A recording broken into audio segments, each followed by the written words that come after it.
하나님께서 육부 예배 주실 말씀은 요한복음 15장 1절에서 10절까지 말씀입니다.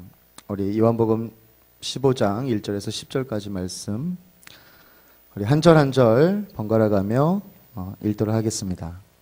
내가 참 포도나무요 내 아버지는 그 농부라.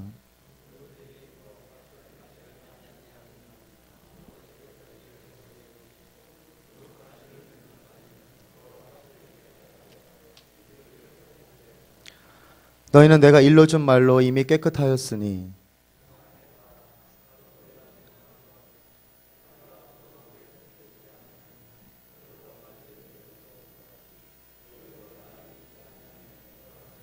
나는 포도나무요 너희는 가지니 저가 내 안에 내가 저 안에 있으면 이 사람은 과실을 많이 맺나니 나를 떠나서는 너희가 아무것도 할 수 없음이라.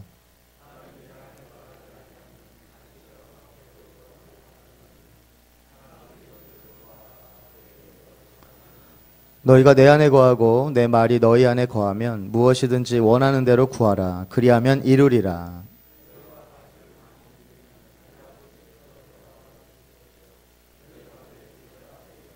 아버지께서 나를 사랑하신 것 같이 나도 너희를 사랑하였으니 나의 사랑 안에 거하라.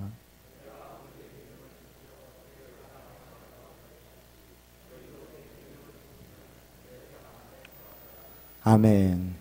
우리 장동호 교수님의 영상을 보시고 말씀을 듣도록 하겠습니다.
예수님을 만나 아픔을 극복하고 또 많은 열매 맺는 삶을 사는 그처럼 과거 우리 아프고 힘든 모습을 바라보는 것이 아닌 예수님을 믿고 바뀐 우리의 삶 가운데 함께 하시는 하나님의 은혜 안에서 많은 열매를 맺는 저와 여러분이 되기를 주님의 이름으로 축복합니다. 우리 인사 나누겠습니다. 저와 뒤분들과 참 잘 오셨습니다. 네, 졸지 맙시다. 네, 할렐루야. 자, 오늘 요한복음 15장 1절에서 10절 말씀의 본문으로 열매를 맺는 참된 제자입니까? 라는 제목으로 은혜를 나누고자 합니다. 먼저 포도나무와 가지의 비유에 대해서 말씀을 나누겠습니다. 요한복음 15장은 제자도, 즉 disciples가 그러니까 사명에 중심되던 부분이라고 할 수 있겠습니다. 예수님은 제자들이 세상에 살면서 예수님이 보내실 성령의 인도하심을 따라 또 예수님의 명령에 순종함으로써 하나님께 영광을 돌리는 참된 제자가 되도록 그들을 가르치시고 준비시키셨습니다. 예수님은 자신이 떠날 것에 대해 제자들을 준비시키시는 가운데 포도나무와 또 가지의 이 비유를 통해 예수 안에 거하는 것의 중요성을 가르친 내용이 요한복음 15장 1절에서 16절의 말씀입니다. 예수님 안에 거할 때 제자는 영적인 열매를 맺고 하나님께 영광을 돌리게 될 것입니다. 요한복음 15장의 포도나무와 가지의 비유는 이미 구원받은 제자들이 그들이 맡은 사명을 감당하려면 예수님 안에 거해야 함을, 즉 예수님의 계명을 지켜서 그분의 사랑 안에 거해야 함을 가르친 것입니다. 이것은 제자들의 사명에 관한 것이지 그들의 구원에 관한 문제가 아닙니다. 열매 맺지 못하는 가지는 그리스도 안에 있으나 지속적인 불순종으로 열매 맺지 못해 버림받는 신자를 가리키는 것으로 보입니다. 예수님께서는 자신을 참 포도나무에, 그리고 성도들을 포도나무 가지에, 그리고 성부 하나님을 포도원 농부에 비유하고 계십니다. 농부가 포도나무를 심는 목적이 무엇일까요? 포도나무는 좋은 제목이나 조경수로는 사용할 수 없는 지극히 볼품없는 나무라고 합니다.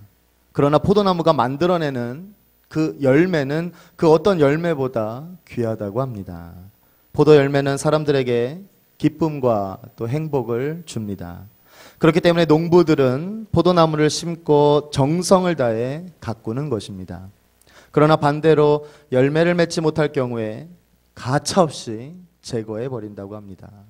원래 포도나무는 구약 이스라엘 백성들을 가리켰습니다. 이스라엘은 이 모든 세상 민족 가운데 외모로 볼 때 가장 볼품없는 민족의 하나였다고 합니다. 그들은 당시 애굽의 노예 생활을 하는 민족이었고 특별한 문명이나 학문도 갖지 못했었습니다. 그럼에도 불구하고 하나님은 오직 아브라함과 맺으신 그 약속의 근거하에 그들에게 풍성한 열매를 기대하시며 하나님의 선민으로 택하신 것입니다. 그리고 그들이 풍성한 열매를 맺을 수 있도록 하나님은 늘 최적의 환경을 제공하셨습니다. 그들에게 다른 민족이 갖지 못한 율법을 주셨고 또 선지자들을 보내주셨으며 시시때때로 각양의 은혜를 베푸셨던 것이죠. 포도나무는 오직 열매를 위해 존재하는 나무입니다. 하나님은 이스라엘이 풍성한 열매를 맺는 좋은 포도나무가 되기를 기대하셨습니다. 하지만 그들은 계속해서 하나님께 실망만 안겨주었습니다. 결국 타락하여 열매 맺지 못하는 불량 포도나무에 불과로 전락하고 맙니다. 이사야서 5장에 나오는 말씀입니다. 열매 없는 나무, 아무짝에도 쓸모없는 나무, 그것이 이스라엘의 실상이요 죄로 물든 우리 인간의 적나라한 모습입니다.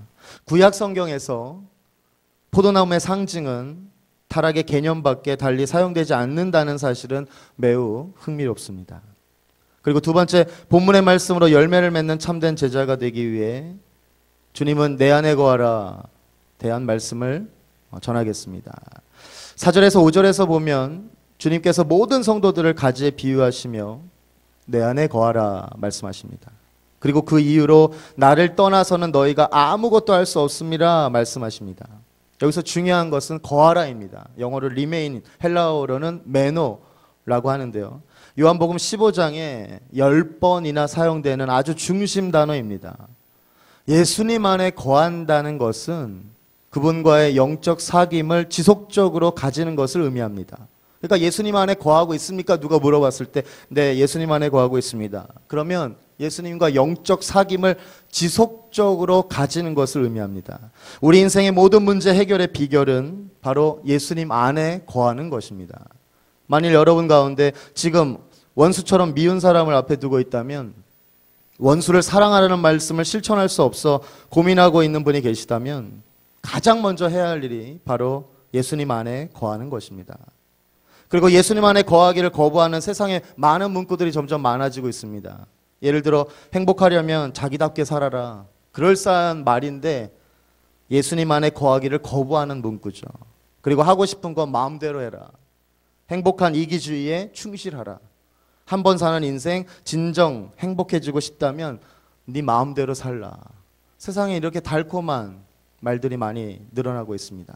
하지만 예수님께서는 분명한 어조로 우리에게 말씀하시죠. 본문 5절에 나는 포도나무요 너희는 가지니 저가 내 안에 내가 저 안에 있으면 이 사람은 과실을 많이 맺나니 나를 떠나서는 너희가 아무것도 할 수 없음이라.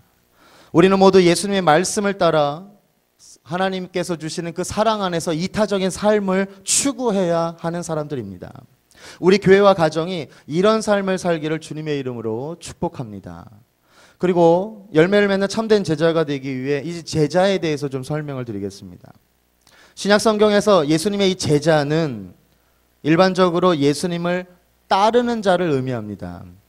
제자는 배우는 자, 그리고 학생, 또 신봉자의 의미를 가집니다. 근데 우리가 이제 알고 있는 많은 제자의 의미를 우리는 신봉자 이 의미에 많이 초점을 갖고 있습니다. 신약에서 제자는 12제자만을 가리키지 않습니다. 예수님은 공중사역 기간 동안 12제자들 외에도 많은 사람들을 제자 삼으셨고 제자들에게 주는 마지막 분부에서도 모든 족속을 제자 삼으라 임무를 주셨습니다. 마태복음 28장의 내용이죠. 제자는 일반적으로 어떤 선생의 가르침을 따르는 자들을 의미합니다.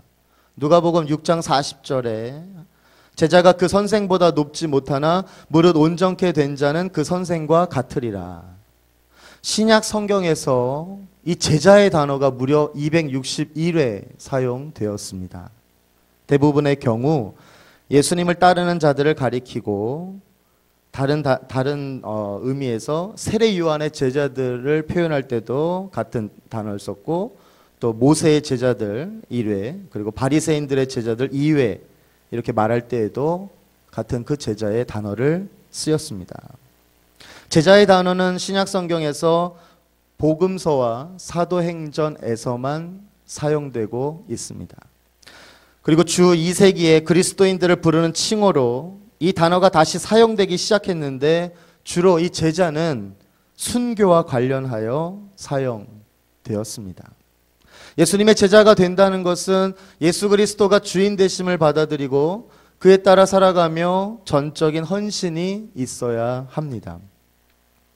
그리고 우리가 열매를 맺는 참된 또 제자가 되기 위해서 네 번째는 이 제자의 의미를 깨달아서 이제 하나님의 주신 그 놀라운 은혜와 사랑, 이 제자의 의미의 가장 핵심이죠. 바로 하나님의 말씀을 지키는 것이라고 할 수 있겠는데요.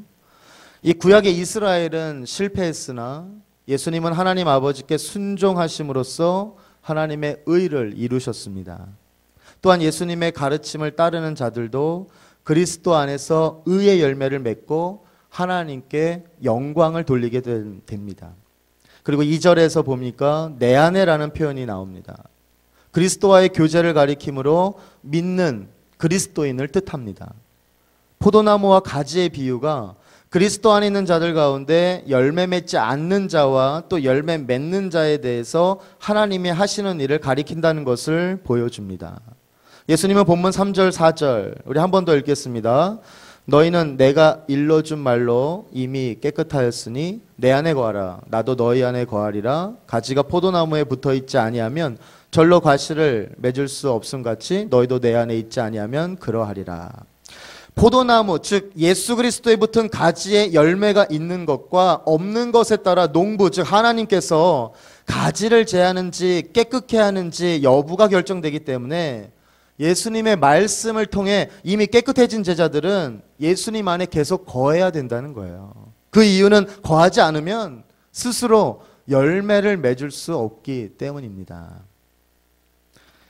본문 5절에 나는 포도나무요 너희는 가지니 저가 내 안에 내가 저 안에 있으면 이 사람은 과실을 많이 맺나니 나를 떠나서는 너희가 아무것도 할 수 없음이라. 코로나19 가운데 집에 좀 많이 계셔야 될 일들이 많은데 다음 화면 보면 굿윌 헌팅이라는 영화가 있습니다. 한 번쯤 보신 분도 있고 안 보신 분도 있을 텐데 이 굿윌 헌팅이라는 영화 한번 다운해서 보시면 좋을 것 같고요. 20살 주인공 이제 윌 헌팅, 20살의 주인공 윌 헌팅은 수학, 법학, 역사학 등의 천재적 재능을 가졌지만 어려서 양부모한테 학대당한 기억 때문에 사랑하는 사람들이 결국 자기를 떠날 것이라는 두려움 속에 살고 있습니다.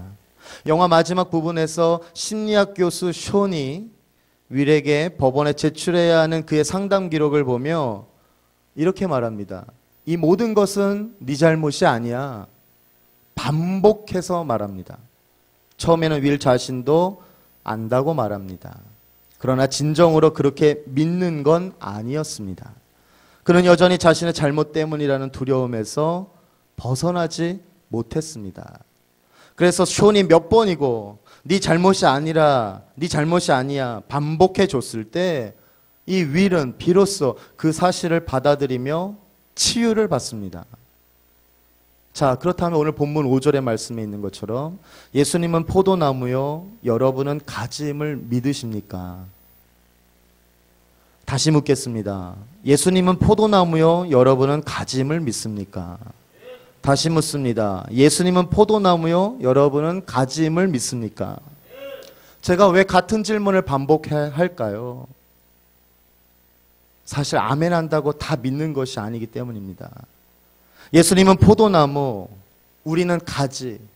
사실 이 엄청난 사실 앞에 우리가 서 있습니다.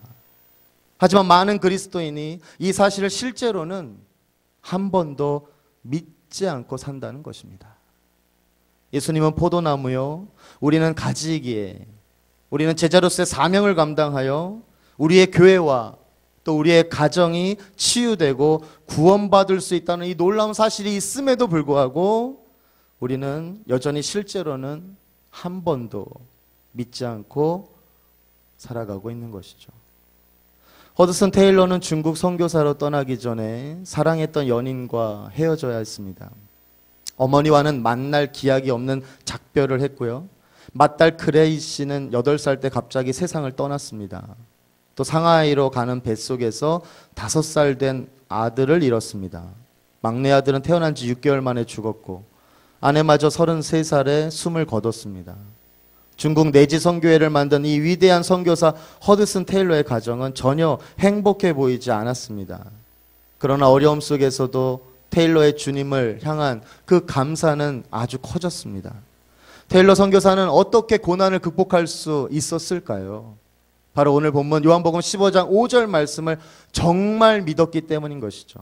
테일러 선교사는 포도나무와 가지에 대한 이 말씀을 묵상할 때 성령께서 깨닫게 하신 것을 이렇게 고백했다고 합니다. 나는 지금까지 예수님을 믿어도 진짜 믿지 못했구나. 예수님이 포도나무시고 나는 가지일 뿐임을 믿기만 하면 되는 것을 두려워하고 걱정하고 좌절하고 분노하고 살았구나. 예수님께서 결코 나를 떠나지 않으시며 내가 그분의 몸과 살과 뼈의 한 지체였구나. 이후 테일러 선교사는 전혀 두려워하지 않았다고 합니다. 참된 제자는 교회만 다녀서는 안 됩니다. 또 입으로만 주여 주여 해서도 안 됩니다. 참된 제자는 매 순간 나는 죽고 예수로 살아야 하겠습니다. 본문 6절에 함께 읽겠습니다. 사람이 내 안에 거하지 아니하면 가지처럼 밖에 버리워 말라지나니 사람들이 이것을 모아다가 불에 던져 사르느니라. 예수님 없이도 자신의 힘으로 무엇이든 할 수 있을 것이라는 자들에게 주는 경고 메시지입니다. 어떤 사람에게 전도하면 이런 말을 많이 들었을 거예요. 예수를 믿느니 차라리 내 주먹, 나 자신을 믿고 산다. 사실은 정말 어리석은 말입니다. 주먹이요? 오래가지 않습니다.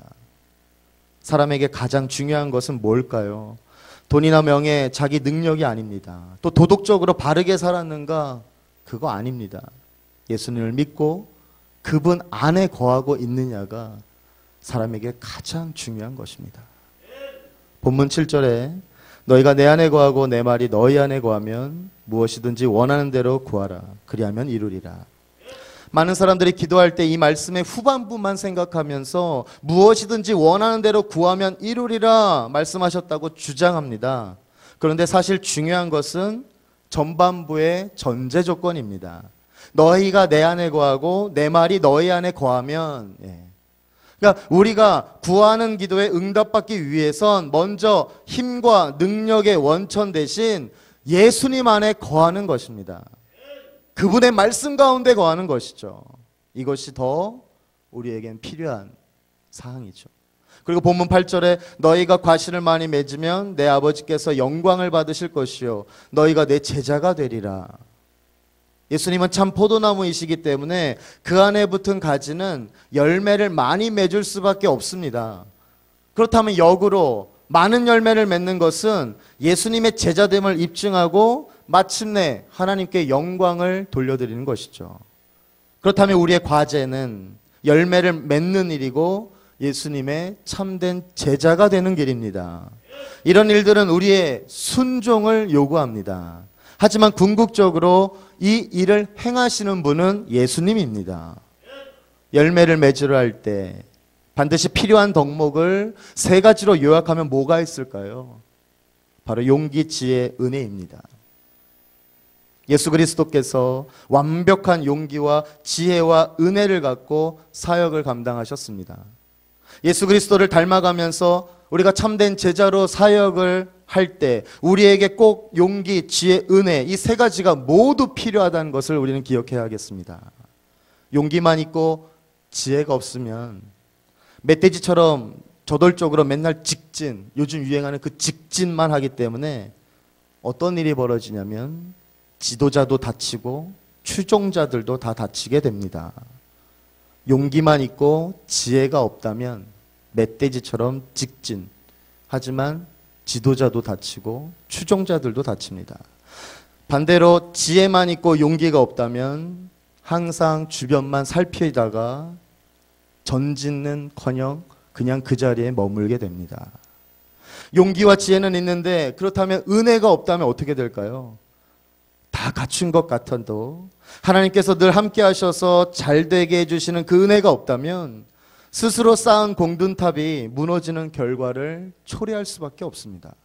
그렇기 때문에 용기와 지혜를 겸비해 다 잘하는 것 같아도 하나님의 은혜가 없으면 일이 자꾸 꼬이기 때문에 고전하게 되는 것이죠. 그래서 이 세 가지 사항을 우리의 삶에 적용해 보면 내가 왜 여기서 무너지고 내가 왜 여기서 부딪힐까 이해할 수 있습니다. 그렇기 때문에 참된 제자가 되기 위해서는 우리는 용기와 지혜와 은혜를 더욱더 하나님께 기도하고 또 하나님으로부터 공급받아야 하겠습니다. 본문 9절에 아버지께서 나를 사랑하신 것 같이 나도 너희를 사랑하였으니 나의 사랑 안에 거하라. 신약 성경은 헬라어로 기록되었는데 헬라 사람들은 사랑이라고 하는 이 용어 세 가지, 먼저 에로스, 우리가 생각할 수 있는 감정의 사랑이죠. 이성 간의 사랑을 말합니다. 그리고 필리아, 친구 간의 사랑인 우정을 말합니다. 그런데 성경에서 예수님의 사랑은 아가페라는 단어를 씁니다. 이것은 인간 이성으로 알 수 없는 아주 위대한 사랑입니다. 이 사랑은 조건이 없는 사랑이요 자기를 희생하는 사랑이며 대가를 바라지 않고 먼저 베푸는 사랑입니다. 또 변함이 없고 영원히 지속되는 사랑이 바로 아가페 사랑이죠. 바로 이 사랑이 참된 제자에게 하나님께서 정말 놀라운 은혜로 주신다는 것입니다. 본문 10절에 내가 아버지의 계명을 지켜 그의 사랑 안에 거하는 것 같이 너희도 내 계명을 지키면 내 사랑 안에 거하리라. 우리가 예수님의 사랑 안에 거할 수 있는 조건은 바로 그 예수님의 말씀, 그분의 계명을 지키는 것입니다. 그분의 말씀 가운데 거하는 것입니다. 그 사랑은 계명을 지킬 때 가능한 것이죠. 그렇기 때문에 하나님과 우리의 관계가 언약의 백성, 즉 하나님의 그 말씀을 지켰을 때 이 놀라운 사랑이 폭발력이 일어나서 우리가 더 이타적인 사랑, 또 영원권에 힘쓸 수 있으며 내 자신은 다 십자가 앞에 내려놓고 오직 하나님께서 기뻐하시는 그 영광의 삶으로 나아갈 수 있는 참된 제자가 되는 것입니다. 그렇다면 이 제자로서의 사명이 무엇일까요? 예수님은 하나님 아버지의 뜻대로 열매를 맺는 참 포도나무였습니다. 예수님은 요한복음 14장에서도 성령을 보내실 것을 약속하셨고요. 성령을 통한 성도들의 선한 행실은 하나님께 영광을 돌려드릴 것입니다. 교회에 대한 하나님의 목적은 예수 그리스도를 믿고 구원받은 자들이 성령을 통해 열매를 맺음으로써 세상에 하나님을 드러내고 하나님께 영광을 돌려드리는 것입니다. 마태복음 5장 13절에서 16절의 말씀입니다. 교회와 성도들에 대한 이런 하나님의 목적에서 관건이 있습니다. 바로 순종입니다. 하나님의 뜻을 지속적으로 불순종하는 자에게 하나님은 진노하시며 그들을 심판하십니다. 하나님의 인내는 한계가 있습니다. 그럼에도 불구하고 하나님의 목적은 사랑이고 그 결과는 더 많은 열매를 맺는 것입니다. 예수님의 말씀에 대한 지속적인 불순종으로 인해 버림받을 수 있음을 뜻한다는 것을 오늘 우리는 깨달을 수 있는 것이죠. 그렇기 때문에 예수님을 믿는 자들은 구원을 받았고 죄의 문제가 해결되었으며 영생을 얻었고 심판을 당하진 않지만 거기서 그들에 대한 하나님의 목적이 끝난 것은 아니라는 것입니다. 참된 제자는 지속적인 순종을 통해 의의 열매를 맺고 하나님께 영광을 돌리는 삶을 살아야 할 그 제자로서의 사명이 남아있다는 것이죠. 이러한 하나님의 목적대로 살지 않을 때 하나님의 징계, 또 진노, 그리고 마지막으로 버림받음을 당할 수 있다는 것을 알고 우리는 두려워하는 가운데 하루에 하루 구원을 이루어가는 삶으로 나아가야 될 줄로 믿습니다. 빌립보서 2장 12절 말씀 함께 읽겠습니다. 그러므로 나의 사랑하는 자들아, 너희가 나 있을 때뿐 아니라 더욱 지금 나 없을 때에도 항상 복종하여 두렵고 떨림으로 너희 구원을 이루라. 아멘. 주일 육부 말씀으로 아주 엑기스, 정말 간단하게 포도나무와 가지의 비유를 통해서 열매를 맺는 참된 제자에 대한 말씀을 나눴습니다. 오늘 말씀이 주는 교훈은 아주 분명합니다. 그리스도 안에 거하고 또한 그 사랑을 실천하여 참된 제자가 되라는 것입니다. 그리하면 삶의 형통 또 은혜, 하나님의 놀라운 복을 누린다는 것이죠. 그러므로 축복과 기쁨의 비결, 그 어떤 다른 곳에서 찾지 마시고 참 포도나무 대신 예수님 안에서 찾으시기를 바랍니다. 언제나 그리스도 안에 머물며 그 말씀을 지키고 예수님의 사랑을 실천하는 참된 제자가 되시기를 바랍니다. 그리하여 여러분이 하는 모든 일이 다 형통하고 은혜와 복을 누리며 세상이 줄 수 없는 기쁨과 감사로 충만하여서 주님의 평화가 넘치는 참된 제자로 살아가시는 저와 여러분이 다 되시기를 주님의 이름으로 축원합니다.